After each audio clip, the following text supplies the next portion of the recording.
بایدن فەرمانێکی نوێی لەبارەی کۆرۆناوە ڕاگەیاند. 11 سپتامبر و گەڕانەوەی تالیبانەکان. ئەمریکا و ڕێگایەکی جیاواز لە بەرامبەر گروپە تۆرۆریستەکاندا.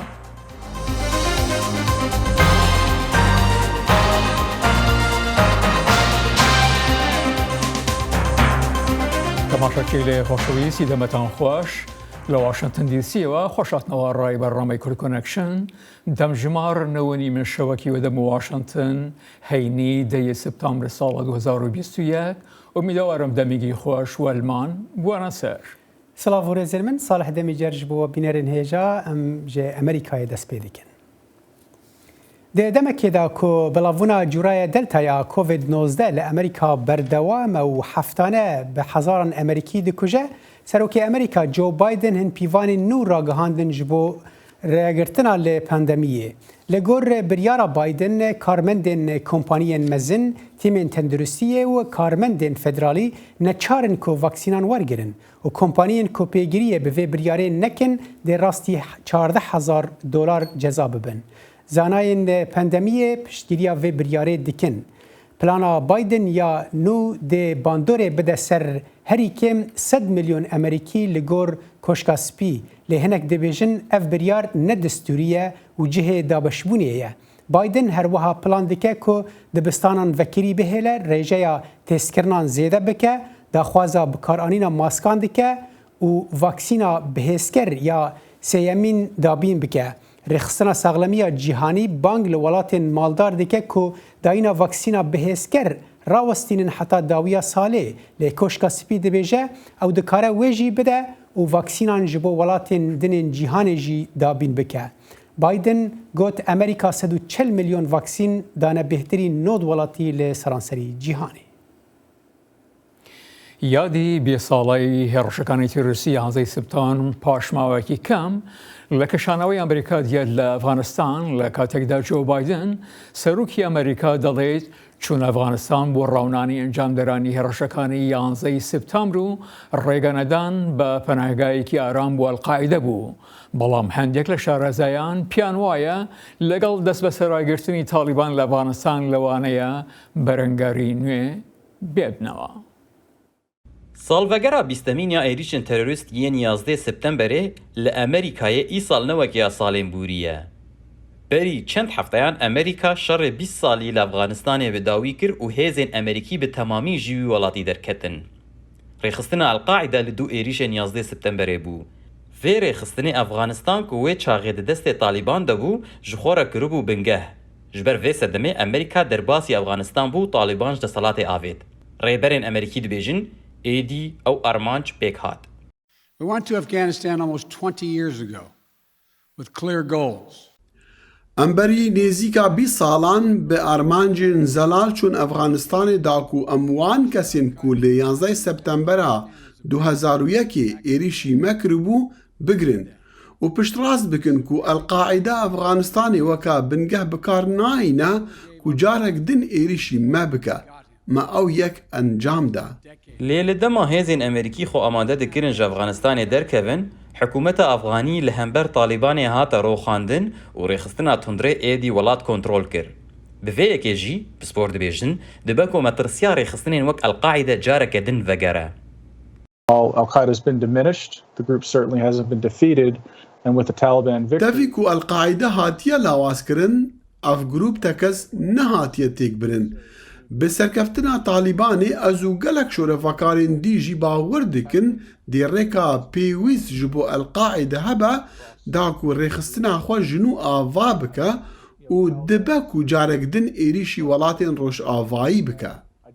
Orlando Denzel, profesorê li zanîngeha James Madison li Virginia, dibêje tevî guhertinên ku di nav 20 salan de jî ji dema êrişên 11 Septemberê çêbûne, pêwîst e Amerîkî her agahdariya rewşa ewlekarî ya welatê xwe bin. 9/11 is a reminder to the country that 11 Septemberê bîrxistineke ji bo vî welatî ye ku divê hişyar bimîne û asta agahdariya xwe kêm neke. Derketina hêzan ji Efganistanê nayê wê wateyê ku hêmanên تیرۆرێ دێنەمینن. êrişên terorîstî berî 20 salan bûn sedema damezrandina çend dezgehê nû li nav hikûmeta Amerîkî ku erkê wan ye sereke parastina ewlekariya Amerîka ji gefeyên terorê ye. Hikûmeta Amerîkî her wiha bi trilyonan pere xerç kiriye da ku şiyanên dijî terorê û karînên hêzên operasyonên taybet baştir bikin. Lêbelê hinek pispor dibêjin hîn jî kar divê heta ku Amerîka ewlekariya xwe baştir bike da ku careke din êrişên wekî yên berî 20 salan pêk neyên. There's a shift right now away from Nihava guhastinek ji dijatiya tîrorê berbe hevrikaiya hêzên mezin ve heye. Ez bawer dikim ev yek û aloziyên ji ber nexweşiya koronayê dibek û bihêlin hinek çavkaniyan ji dijatiya tîrorê bibe. Ev bi xwe jî dikare hinek lawaziyên nû di qonaxa bê de bi xwe re bîne. Hema herkes hevbîre ku Amerîka îro ewletir e ji berî 20 salan dema ku ew êrişên terorîstî pêk hatin. Lêpirsa sereke ku herkes hizra wê dike, gelo jinha û bişûn ve divê Amerîka çî din bike da ku ev ewlekarî li jêr rewşa cîhanê ya nû were parastin. Sîrwan Quço, Dengê Amerîka, Washington. Rojekê berî 11 Eylûnê li Amerîka amadekarî dibine ji bo darxistina merasîmên salvegera bîstan ya êrişên terorîstî. Wezareta Berevaniya Amerîka Pentagonê jî ku yek ji sê cihan bû rastî êrişên terorîst hatibû, xwe ji bo vê boneyê amade dike. Ji bo agahiyên bêhtir divê derbarê de niha hevkarê min Necîb Balayî ji Pentagonê bi riya Skype bimeraye.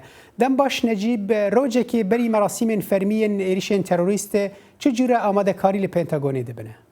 Belê Salih, amadekariyên nihal vê derê têne kirin wek dizanî ku em li derveyê avahiyê Pentagonê nihal aliyên Bakur yê avahî tevgereka rojnamemanan heye gelek li vê derê çendîn kanalên televizyonî û medya Amerîkî û her wisa hemû beşên nêzîkî hemû beşên dengê Amerîka piraniya wan vê derê ne amadekariya dikin ji bo merasîmên subê ku subê saet nehdê li avahiyê Pentagonê dest bi merasîma heye kirin.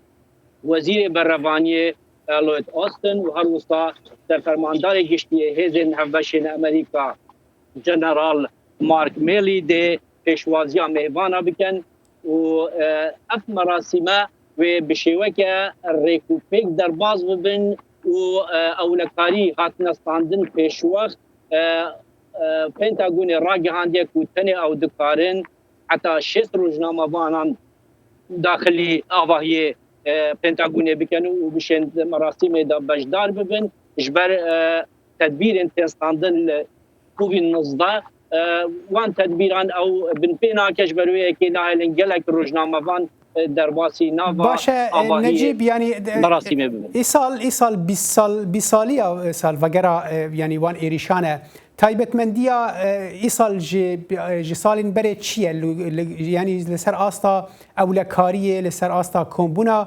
rojnamevanan wê derê yani ew ciyawazî heye di navêna îsal û salên berê de? Ciyawazî Salih tenê ew ku di raportê jî de diyarkirin ku 20 saliya ya hêrişên terorîstî yên ser Amerîka, New York û Washington û Pennsylvania bû.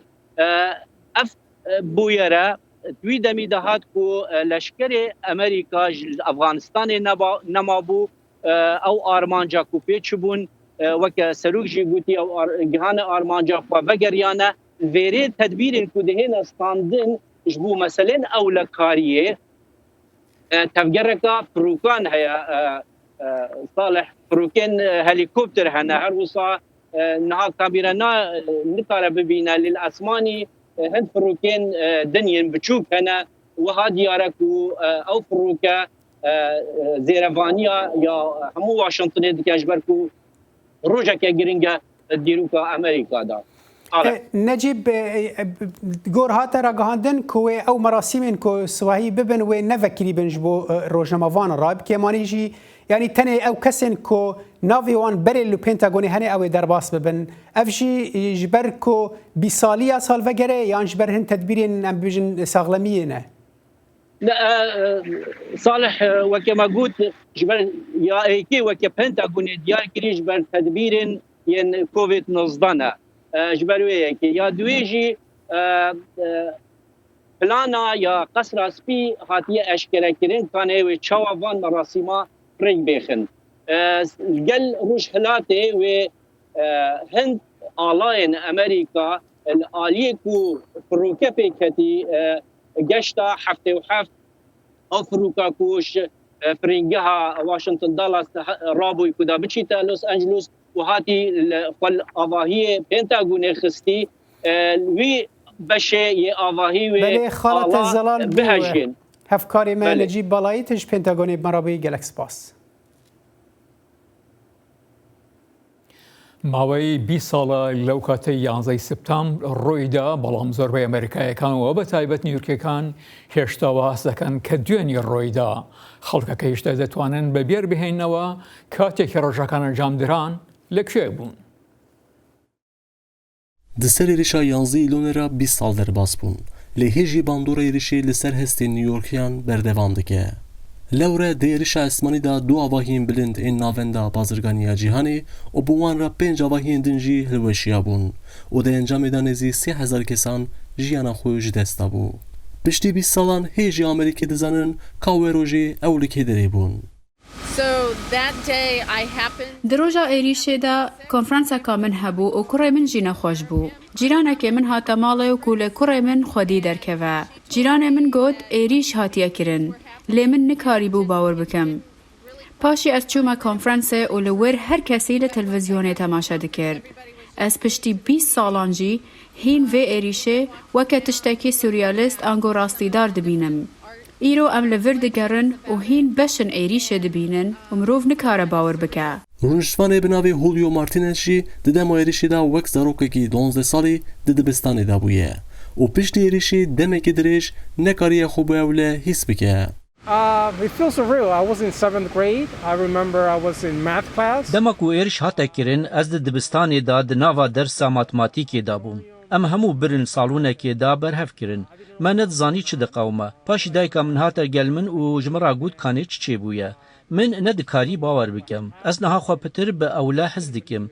Divê hûn hîn bibin bi vê rastiyê re bijîn. Bajarê New Yorkê bi ewle ye. Li derdûra me gelek hêzên ewlehiyê hene. Even though it's crowded, but Chris Lovell jî wek ziyaretwanekê hatiye muzexaneya 11 îlonê û got ku her çi xas êriş 20 sal berê hatibe kirin jî wek duh dide hîs kirin. I know exactly where I was on that day. Ez gelek baş dizanim ku wê rojê ez li Kîvê bûm. Ez li wilayeta Connecticut bûm.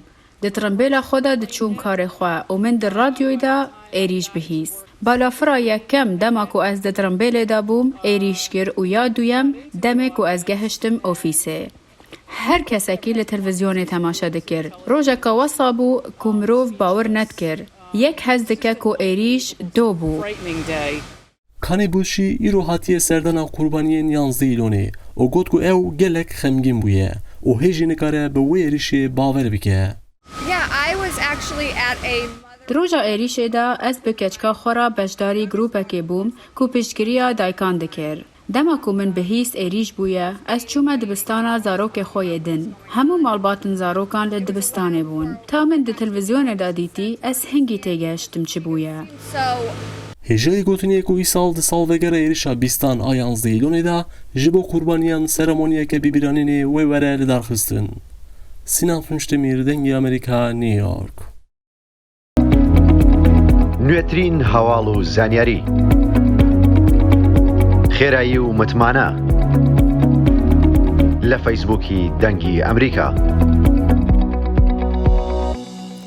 سبەی 20مین ساڵیادی هێرشە توریستەکانی 11 سپتامبرە کە تێدا هەزاران کەسانی بێگوناه گیانیان لەدەستدا و لەسەر هەموو کۆمەلگەکانی جیهاندا لە ڕۆی ڕایمیاری ئابووری و فەرەنگیدا کاریگەری هەبوو و هێشتا وێنە و دیمەنە دڵتەزینەکانی زیندوو ڕاگیراون و بیرێنەکانی ساڕێژ نەبوونە و ژیانی مرۆڤەکانی لە ڕۆی گەشت و هاتوچوو لە نیە شار و وڵاتان و فڕێنە ئاسمانیەکاندا سەختتر و سونەدارتر کرد و مرۆڤەکان بە تایبەت بێگانەکان کەوتنە بەر گومان و بەڵکو گومانشان لە خۆیان بوو تۆڵەی ئەو توریستانیان لێ نەکرێتەوە کە تۆڵەی خۆیان وەکو دەڵێن لە ئەمریکا کردەوە. ڕێکخراوەی بنکەڵمانیایی گەرانی بندەست کە لە بەرامبەر گەفە یان هەڕەشەدایە سبەی هەر لە ساڵی 2009ەوە بەهۆی پەتای کۆرۆناوە بوو یەکەمین جار کۆبوونەوەی ساڵانەیان ئەنجام دەدەن کە هاوکاتە لەگەڵ 20 ساڵیادی هێرشەکانی 11 سپتامبر. بەڵام پێش بچینە سەر باسی 11 سپتامبر ڕۆ دەکەنە لای دکتۆر کەماڵ سەیدۆ بەرپرسی دۆسیای کەمایەتی ئاینیونەتەوەکان لەو ڕێکخراوەدا کە ڕاستەخۆ لە ڕێگای سکایپەوە لە بەرلین لەگەڵماندایە. دکتۆر کەماڵ خۆش هاتنەوە بە بەرنامەی کورد کۆنەکشن بریارە سبەی چی لەو کۆبوونەوە ساڵانەدا باس بکرێت؟ ڕۆژ باش کاکجانی ئەز نەل بەرلینێمە ئەز شارێک گوتنگنە ناوەڕاستە ئەڵمانیا ئیالەتە ساکسۆنیا ژێرین کۆبوونەوە لە ئەوێ چێ دەبێت لە باژارێک گوتنگنێ چێ دەبێت ئەڤژی وەکووەژی گوت کۆمبوونا یەکەیە پشتی دەستپێکردنا پاندێمیا کۆرۆنا دکەوێ ڕۆژە 11 مەهانەها ئەدوێ باوەڕێدامە لە گۆر پلانا کو هاتی حازرکردن وێ دەقەیەک بێدەنگی بێ لەسازکردن ji بۆ قوربانیên 11 سپتێمبر ئەو کەسên بێتاوان کو بە دە هەزاران کیلومتر ji navçeyên کێشەیان دوور بوون جالiyên teroristên îslamî ve hatin êrişkirin û wekû me got wekû jî got berî 20 sala û heta roja îro qurbaniyên wê êrişên teroristî çavereya wê yekêne ku hemû aliyên vê êrişan bên aşkere kirin. دکتۆر کەماڵی وەکو نوێنەرەتی دۆسیەی کەسایەتیە وایە خود کەمایەتی ئاینی و نەتەوەیەکان دەکەن و لە وڵاتەدا خەڵکانێکی بێگانە زۆرن. ئەم 11 سپتامبرە چ کاریگەریکی هەبوو لەسەر ئەو کەمایەتیە ئاینی و نەتەوایەتیانە؟ هەلبەت ساعتên پێشدا تێبیرا من 11 مەها سپتێمبرê ez li bajarê Marburgê bû haya me tiştekî tune bû eşkar vegeriya bûm min mobayleke telefonê teze kirî bû me ji xwe re temaşe dikir ligel du hevkarên me Pêter û Torbin piştî ku ez çûm ku kurê xwe ji topînê ji yariya futbolê bînim kurekî Alman bi navê Fabian berv me hat û got ka Seyed Sido yani Mr. Sido Ereban êrişî New Yorkê kirine ez tedî min hesabê in êrişin bombeyî teroristî kir gona ne bombene bi firokeyan êrişî New Yorkê kirine tedî ez fikirî ma welatên Ereb wê çawa êrişê bibin New Yorkê firokeyên welatên Ereb nikarin bigînin New Yorkê ev tawanê yani ev îmkanên wan tunine ji min bawer nekir xeyîdî yekser ez vegeriyam nav Erebê min radyo pêxist wê wextê tedî me şika فرۆکەیên سیڤیل bir ku ji aliyê îslamciyan ve hatibûn revandin û ew firokeyên ku ketibûn destên wan birin ser avahiyên bilind li New Yorkê herwiha li Washingtonê yani ev bîranînê min ên wa rojê bûn û yekser helbet xelkên ji welatên Müslüman ketin bergumanê hemû xelkên ji welatên Müslüman ku peywendiya wan fermo سبەی لە کۆبوونەوەی ئێوە کە هاوکاتە لەگەڵ 20 ساڵیادی 11 سپتامبر بریار وایە بە چه ئاوایەک ئەم یادە باز بکرێت؟ دیارە دەستپێکە یانێ جivînê saeta deha li bajarê Göttingenê wê bi deqeyekê wekû niha jî min got wê deqeyeke bêdengiyê were li darxistin ji bo bîranîna hemû qurbaniyên êrişên Stîl Septemberê dûra wê gelek aliyên ku rewşa niha ku heye çi li Afganistanê çi li Kurdistanê çi rewşa مسلمانان یان ئویگور یان تیبێت لە چینێ هەروەها کەمینەیەن ئۆلی و نەتەوەی لە ئەفریقیا هەروەها ملەتên گەڤنارên دێرین لە ئەمریکا باکۆر لە ئەمریکا باشوور هەروەها لە باکووری ئەفریقیا ئەمێ بەحسا ڕەوشەوان هەمیان بکن و داخوازە مە هەلبەت ئەوە کو ئەم پشتگیریان وان گەلان بکن ئەم کارێ لۆبیا بکن جوان ملەتên biçûkra تعدل wan neyêkirin cihêxwazî discrimination li dijî wan neyên kirin yani ev sudfe ye di roja yazdeyê mehê da wekû min got yani ne dûrî hevin em ê di vê karî de tedî berdewam bikin programa xwe ya sala bê ya 2022 jî tedî li darxin.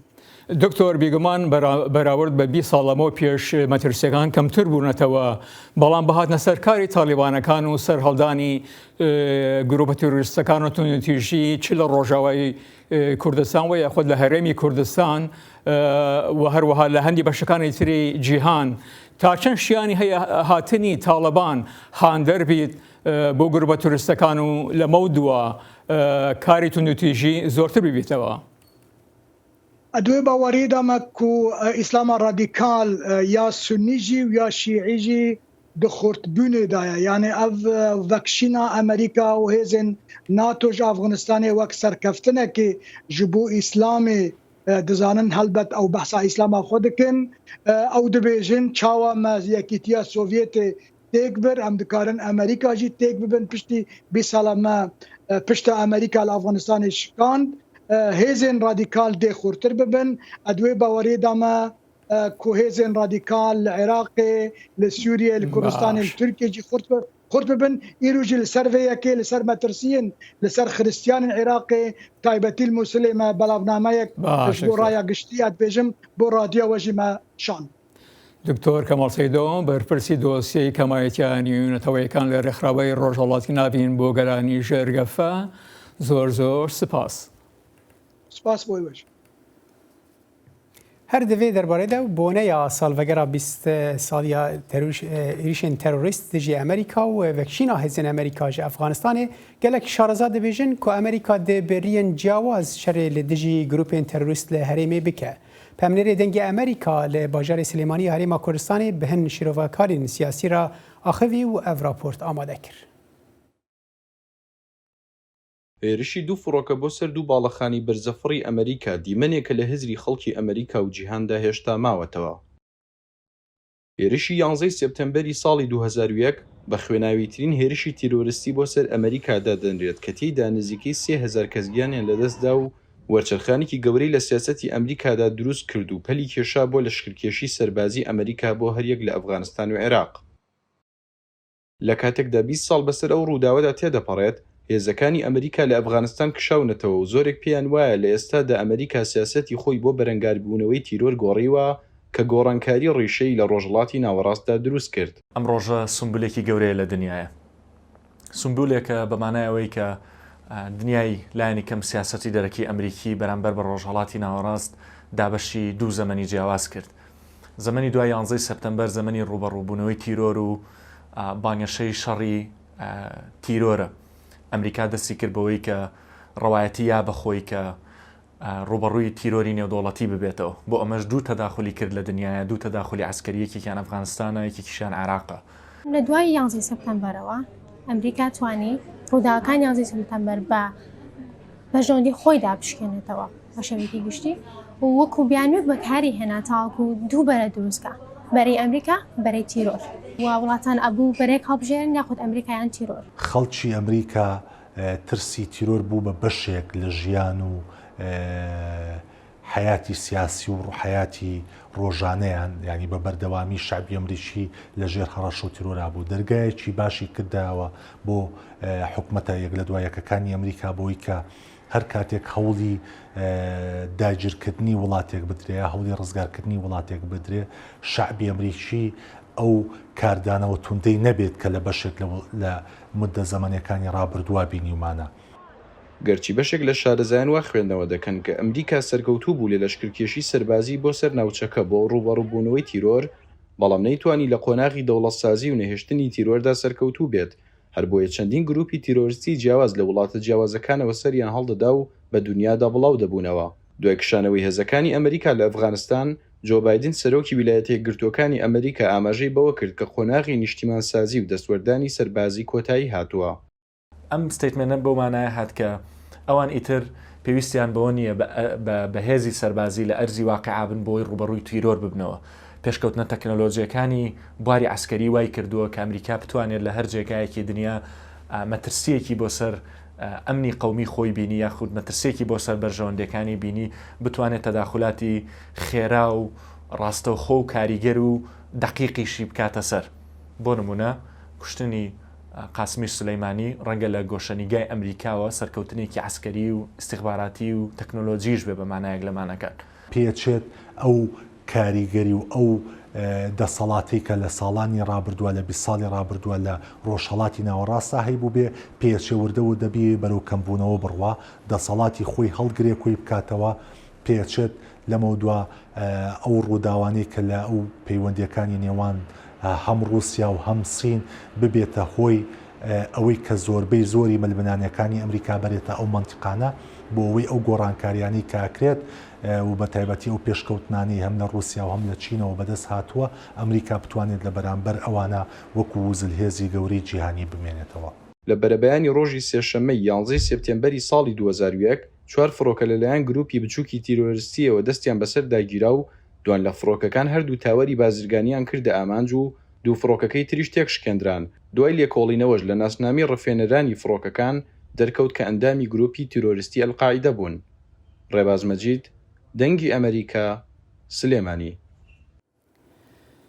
سیستمێکی کەشوبا کە لە باکووری ڕۆژاوای کالیفۆرنیا نزیک دەبێتەوە پێشبینی دەکرات تا درەنگانێکی ڕۆژی پێنجشەممە بروسکەی وشک و ڕەشەبا بهێنێت کە مەترسی دروستکردنی ئاگری نوێ لێ دەکرێت لە کاتێکدا هەزاران ئاگرکوژینەر ڕۆیان لە دژی ئەو ئاگرانەدا کردوون کە ئێستاکە لە ئارادایە.